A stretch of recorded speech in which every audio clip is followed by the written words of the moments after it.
पुस्तक ज्ञान मस्ती अध्याय 3 विषय मेरा मन एक जगह पर क्यों नहीं लगता। प्रश्नकर्ता। प्रणाम आचार्य जी, मेरा ये प्रश्न था कि मेरा एक जगह पर मन क्यों नहीं लगता। जैसे मैं पढ़ाई करती हूँ तो उस टाइम भी मेरा मन नहीं लगता है, तो मैं अपना मन एक जगह पर कैसे लगाऊं। आचार्य प्रशांत। ये तो विकट प्रश्न है। इसका क्या बेटा, तुम्हारी उम्र में मन एक जगह लगना भी नहीं चाहिए।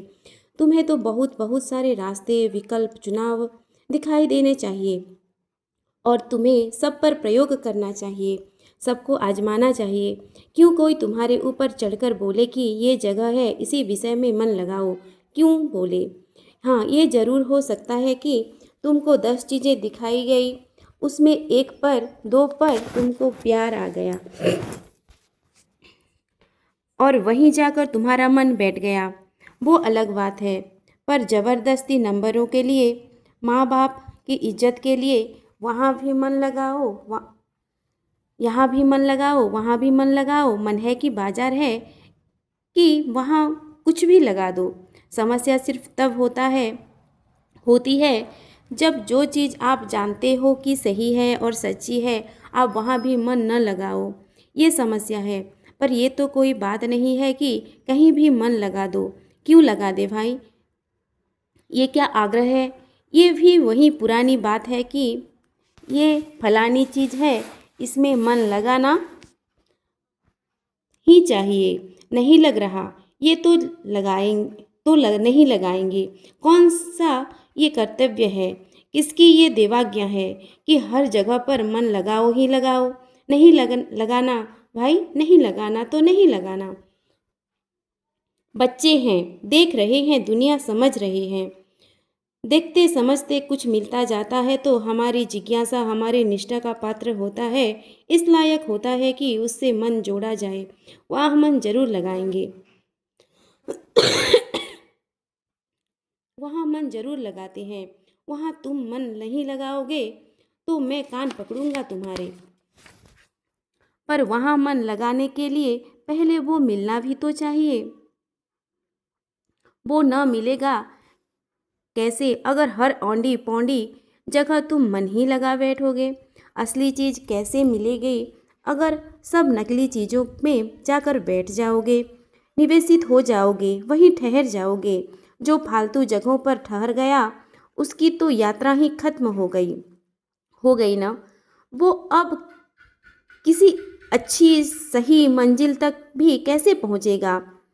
रुकने का को मैं उनको बोलता हूँ जिनको कुछ ऊंचा मिल गया हो। मैं कहता हूँ जब मिल जाए तो रुक जाना वहाँ पर, मन को वहीं रोक देना, एकदम वहीं रोक देना।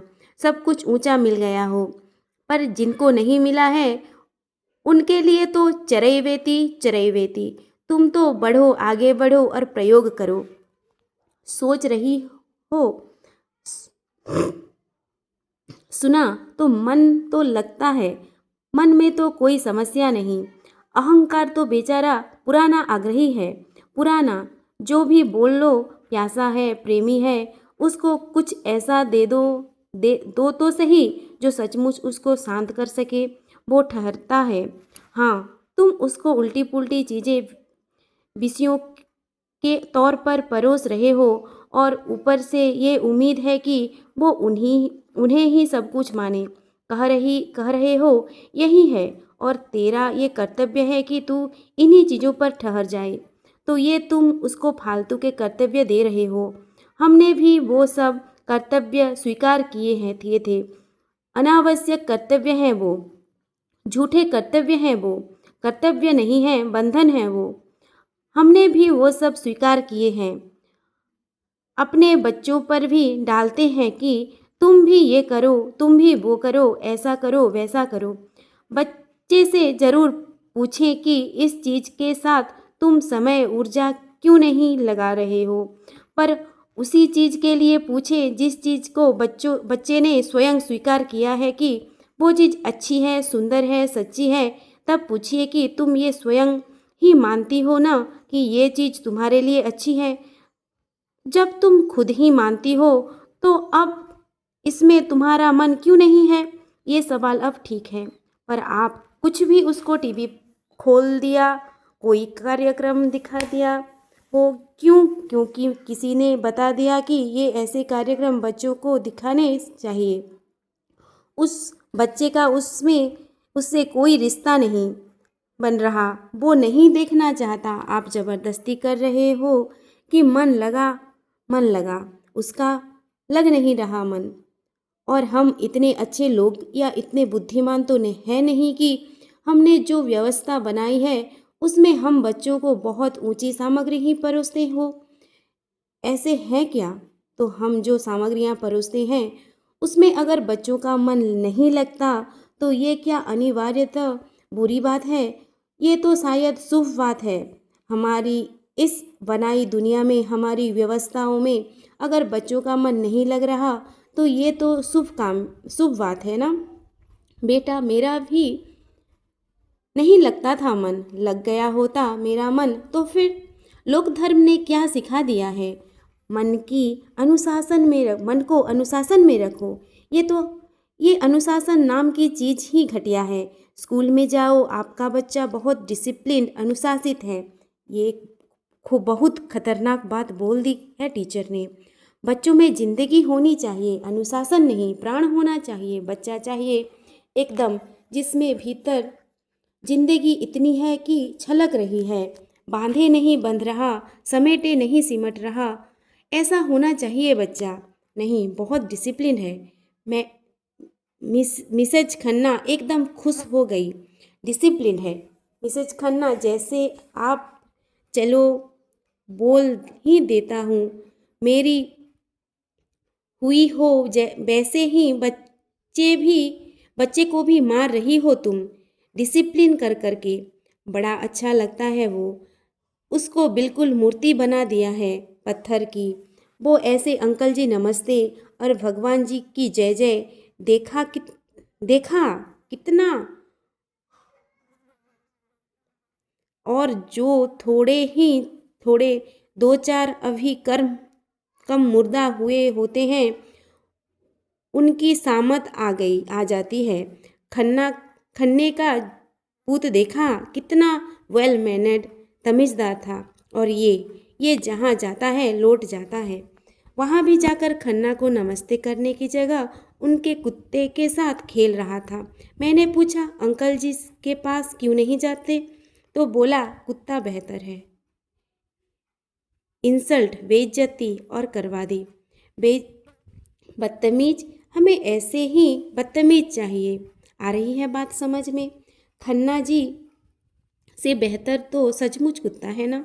आप किसी खन्ने के घर जाए और आपका बच्चा खन्ने को छोड़कर कुत्ते के साथ खेले, कितनी सुंदर अप्रतिम घटना, अपूर्व। पर आपका चेहरा लाल हो जाएगा, इज्जत साफ हो जाएगी, आप गुस्से से लाल हो जाओगे और खन्ना और खन्नी दोनों ऐसे कहेंगे, नहीं नहीं कोई बात नहीं, आजकल तो बच्चे बदतमीज होते ही हैं। आप और लाल हो जाओगे कि ये देखो कितनी घोर मेरे साथ बेइज्जती हो गई। अरे, जब हमारे साहब बोल गए देवतन से कुत्ता भला, तो खनन से कुत्ता भला क्यों नहीं हो सकता? बाहर से भले ही मृदुल रह लो, पर भीतर से तो सबको घोर बदतमीज ही होना चाहिए। आ रही है बात समझ में? हाथ पांव फेंकने से कोई फायदा नहीं है। मैं उस वाली बदतमीजी की बात नहीं कर रहा हूँ कि बगल में बैठे हो तो ऐसे करके भड़ाम से उसके मुंह पर मार दिया और देख भी नहीं रहे उसकी ओर कि क्यों मार दिया। कह रहे हैं आचार्य जी ने कहा है कि बदतमीजी करो। ये आदर, सम्मान, संस्कृति, सभ्यता, तमीज, तहजीब, ये सब जो शब्द हैं ना, बच्चों को बचा कर रखो इनसे। हर बच्चा विद्रोही ही पैदा होता है क्योंकि आपने उसके साथ कुछ गलत किया है। क्या गलत किया है? पैदा किया है तो उसके भीतर बदतमीजी होनी चाहिए। उसके ऊपर नियम कायदे मत लगा दिए। यहाँ बैठो, ऐसे करो, चलो चलो, सीधे हाथ से खाना खाया करो, न सीधे से खाएंगे न उल्टे से, जैसे मन करे ऐसे भी खा सकते हैं। हमें देखने तो दो कि गाय कैसे खाती होगी। मेरा सही था, मैंने कहा मैं बैटिंग राइट हैंड से करूँगा, बॉलिंग लेफ्ट हैंड से करूँगा। करो। खाना इस हाथ से खाऊंगा, कंघी इस हाथ से करूँगा। करो। ना इधर से सुनूंगा ना उधर से सुनूंगा, मैं दोनों इधर से भी चलता हूँ, इधर से भी। करो। ये शुरू में अच्छा लगता है, वेल मैनर्स किड, शिष्टाचारी बच्चा, यही है जो आगे जाकर फिर श्री कृष्ण के खिलाफ खड़ा होता है, क्योंकि तुमने उसको सिखा दिया है समाज के साथ खड़ा होना। श्री कृष्ण के साथ तो कोई विद्रोही ही खड़ा होगा, बदतमीज। और मैं सिर्फ बच्चों की बात नहीं कर रहा, मैं बच्चों की मम्मियों की भी बात कर रहा हूँ। जैसे वेल मैनर्ड किड्स होते हैं, उतनी ही वेल मैनर्स उनकी मम्मियाँ होती हैं। बिल्कुल ऐसे लगता है सुशीला नारी। ये बहुत हो गई सुशीला वगैरह, अब लाल पीला चाहिए। समाप्त।